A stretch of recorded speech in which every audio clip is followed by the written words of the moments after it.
सवाल यह बनता है कि क्या यह ब्रिज से दिघवारा के लोगों को फायदा होगा। विकास होना चाहिए, विकास का मैं विरोधी नहीं हूं। दिघवारा से शेरपुर जो पुल बन रहा है 6 लेन का, जिसे एसपी सिंगला बना रही है, उसका निर्माण कार्य कहां तक पहुंचा, यह सब हम आपको बताएंगे। यह पुल की कितनी लंबाई है वो भी आपको बताएंगे। बने रहिए हमारे इस वीडियो में अंत तक। नमस्कार, मैं दीपक कुमार और आप देख रहे हैं 15 न्यूज नेटवर्क।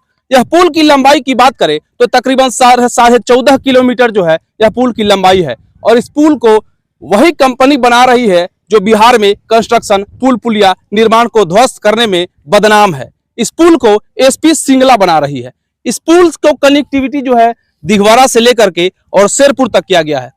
सवाल यह बनता है कि क्या यह ब्रिज से दिघवारा के लोगों को फायदा होगा। सवाल यह बनता है कि क्या इस ब्रिज से जो है शेरपुर के लोगों को फायदा होगा। मेरे हिसाब से इस पुल से जो है सिर्फ और सिर्फ उत्तर बिहार और दक्षिण बिहार के लोगों को सीधा सीधा फायदा होगा। यह पुल उत्तर बिहार और दक्षिण बिहार को सीधा कनेक्ट करेगी।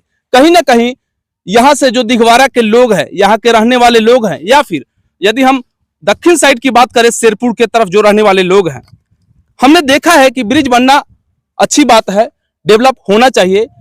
रोड का निर्माण से, पुल का निर्माण से राज्य का निर्माण होता है, देश का निर्माण होता है। लेकिन कहीं ना कहीं इसका एक खामियां भी है। खामियां इस प्रकार से कहा जाएगा कि एक तो जाम की समस्या, हमारे बिहार में प्रशासन की लापरवाही कहें या फिर जो कहें, जो जाम की समस्या होती है वह इस पुल से निदान होना हमें नहीं लगता है।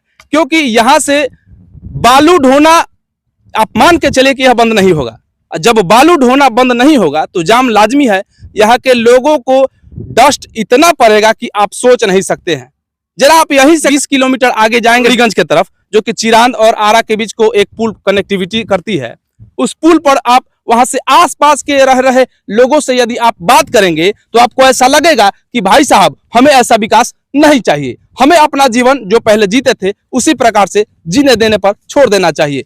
विकास होना चाहिए, विकास का मैं विरोधी नहीं हूं, लेकिन एक सही निश्चित तरीके से जो भी निर्माण कार्य हो रहे हैं उनको सही आदमी को सौंप करके और निर्माण कराना होता है।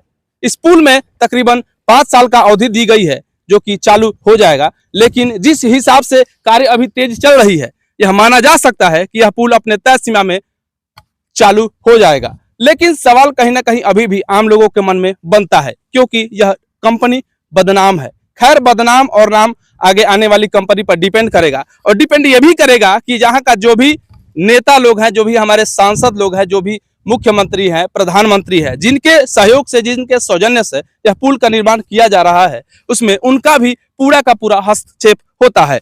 और इनमें यदि उन लोगों का ध्यान रहा तो बहरहाल मैं यह कह सकता हूं कि तय सीमा पर यह पुल निर्माण कार्य जो है वह हो जाएगा। कमेंट करके आप बताइए कि क्या यह आपको लगता है कि तय सीमा में यह पुल निर्माण हो पाएगा, या फिर वैसा ही ध्वस्त हो जाएगा। एसपी सिंगला जो कंपनी बना रही है वैसे ही ध्वस्त हो जाएगा पुल, जिससे यह बदनाम है। मिलते हैं अगले वीडियो में, तब तक के लिए जय हिंद, जय बिहार।